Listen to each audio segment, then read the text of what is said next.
Деновите поминуваат, а владата се уште нема одговор како граѓаните ќе добиваат ваучери и платежни картички. Одговорите се сведуваат на можеби, ќе видиме, да почекаме, се договараме. Но очигледно расте нервозата и кај јавноста, но и кај министрите. Единствено сигурно е дека уредбата се уште не е донесена, а се друго е нагаѓање. Една од варијантите е да не треба да се аплицира за картичката, односно УЈП автоматски да одреди според примањата кој како ќе добива помош.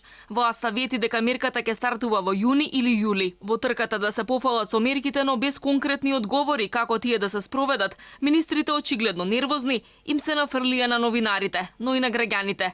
Ги нарекоа нетрпеливи и граѓаните кои чекаат на помошта, но и новинарите кои во нивно име им поставуваат прашања. Наметнавте многу прашања меѓу кои што делот, може да кажеме, голем дел од прашањата имаат една доза на нетрпеливост, а напротив во овој сериозен и сеопфатен пакет кој што го представивме, кој што кажав дека има јасно поставени цели и очекувани ефекти, исто така има јасно поставени рокови за да граѓаните може да знаат и фирмите кога ќе почне имплементацијата на мерката. Ме чуди фактот што стварно новинарка како Александра, што имат големо искуство и многу добро знаат за економијата и за процедурите како се донесуваат мерки, било тоа со уредба со законска сила, било тоа како се донесува програма, да направи вакви прашања и да требаше ние веднаш да почнеме со реализација, тогаш секако дека ќе имаше и реакции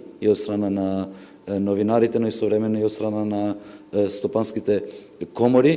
Техничкиот премиер Спасовски ги оцени излагањата на Ангеловска и Бектеши како несоодветни. Како го оценувам вчерашното излагање, исто како вие, несоодветно, разговарав и побарав да исконтактираат со вас и мислам дека веќе некои од министрите исконтактирале со медиумите и ќе мора и да имаат поинаков начин на комуникација, без разлика колку сме ние нели под притисок, колку не стиска времето во носењето на одредени одлуки и така натаму. По пресконференцијата остро реагираше новинарската фела, но и експертската јавност. Сите ги осудија изјавите на министрите Крешник Бектеши и Нина Ангеловска, во кои даваат квалификации што треба, а што не треба да прашува еден новинар. Во недостаток на одговори, сметаат дека надлежните треба да се извинат и да понесат одговорност, наместо да ги критикуваат токму оние што информациите треба да и ги пренесат на јавноста.